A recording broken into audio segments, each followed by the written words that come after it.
Class 8 disease तक हमने कर लिया था कंप्लीट। उसके बाद हमारा ये मलेरिया है, टाइफाइड, पोलियो है, चिकन पॉक्स है, ट्यूबरक्लोसिस है, ये इनकी माइक्रो ऑर्गेनिज्म से होते हैं। उसका मोड ऑफ ट्रांसमिशन क्या होता है, उसकी प्रिवेंशन हम कैसे कैसे कर सकते हैं, ये रहा इसका सब कुछ। ठीक है, नेक्स्ट जो होती हैं डिसीज़, कुछ कॉज जो है एनिमल्स के अंदर करती हैं। उसकी मेन जो एग्जाम्पल डिसीज़ का है वो है एंथ्रेक्स। एंथ्रेक्स जो होता है वो हमारा एक ऐसी डिसीज़ है, एंथ्रेक्स, जो कैटल और ह्यूमन के लिए बहुत डेंजरस है, जो कि बैक्टीरिया से होता है। एक माउथ और फुट और माउथ डिसीज़ जो है वो वायरस से होता है, जो कि कैटल के अंदर होता है। ठीक है, उसके बाद हमारी डिसीज़ जो है माइक्रो ऑर्गेनिज्म से, जो कि प्लांट्स के अंदर होती है। प्लांट्स के अंदर डिसीज़ होती है जैसे वीट, राइस, पोटैटो के अंदर, शुगर केन के अंदर। ठीक है, वो कंट्रोल, जो हम उसको कंट्रोल करते हैं डिसीज़ को, जैसे हमारा ये है सिट्रस कैंकर है। हमारा सिट्रस कैंकर बैक्टीरिया से होता है, एयर के बाहर होता है। जो ये नींबू होता है ना, नींबू, सिट्रस कैंकर होता है नींबू।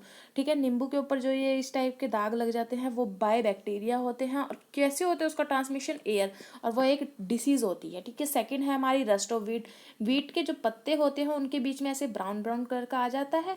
ठीक है, वो कैसे ट्रांसमिशन होती है, एयर से या साउंड से, सीड से। ठीक है, और कैसे माइक्रो ऑर्गेनिजम्स किसके द्वारा होती है, फंजाई के द्वारा। ठीक है, दूसरा हमारा भिंडी के बीच में जो येलो कलर की वेन आ जाती है। ठीक है, येलो येलो कलर की, ये भिंडी के पत्तों के अंदर आती है, जो कि इंसेक्ट से होती है और जो कि एक वायरस होता है। ठीक है, नेक्स्ट है हमारा फूड पॉइजनिंग। फूड पॉइजनिंग होती है, सबको होती है। कुछ ज़्यादा खाना खा लेते हैं, कुछ ज़्यादा ख़राब खाना खा लेते हैं, ऑयली खा लेते हैं, जिसकी वजह से जो होता है वो क्या होता है, वो जो फूड जो है वो स्पॉइल हो जाता है। वो होते हैं माइक्रो ऑर्गेनिज्म से। माइक्रो ऑर्गेनिज्म हमारे फूड पर ग्रो करते हैं, जो कि टॉक्सिक सब्सटेंस प्रोड्यूस करते हैं, और दिस इनकी वजह से जो हमारे हैं फूड पॉइजनिंग हो जाती है। ठीक है, फूड पॉइजनिंग जो कि है एक सीरियस इलनेस, एक बहुत सीरियस टाइप से बीमार भी हो सकते हैं, और कई बार हम डेथ होने की भी इसमें बहुत संभावना रहती है। सेकंड है फूड प्रिजर्वेशन। प्रिजर्वेशन का मतलब क्या होता है, प्रिजर्व करना। प्रिजर्व करना क्या होता है, इकट्ठा करना, उसको नेक्स्ट फ्यूचर के लिए यूज़ करने के लिए, हम इकट्ठा करने के लिए। जैसे हम कुक्ड फूड को प्रिजर्व करते हैं होम के अंदर कुछ टाइम तक।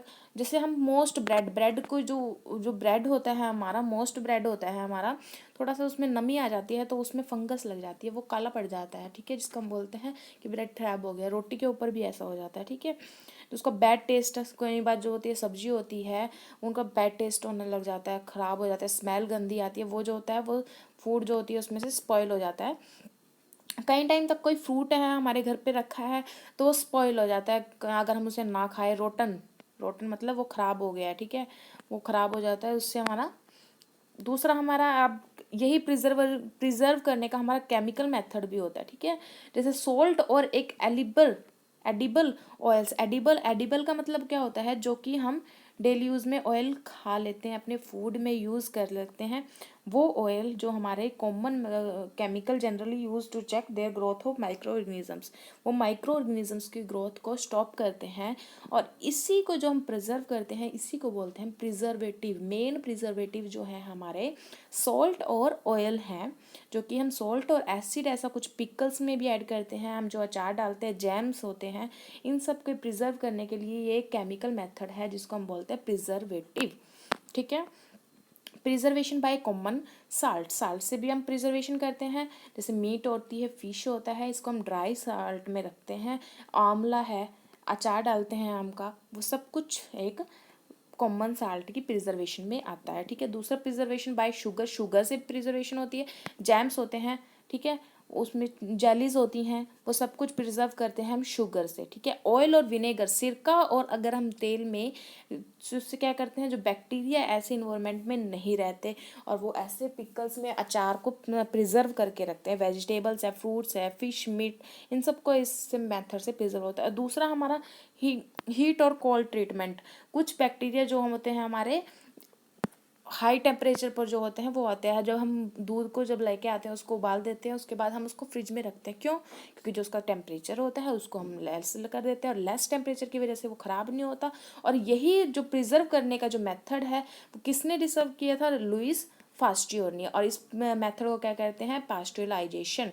ठीक है, आप विदाउट बॉइलिंग, बिना बॉयल के भी हम हार्मफुल जो माइक्रोब्स हैं उनको ग्रोथ के लिए हम उसको स्टोर कर सकते हैं। और स्टोरेज एंड पैकिंग, जो स्टोरेज और पैकिंग है, ड्राई फ्रूट्स हैं, वेजिटेबल्स हैं, उनको टाइट एयर कंटेनर के अंदर हम रखते हैं। ठीक है।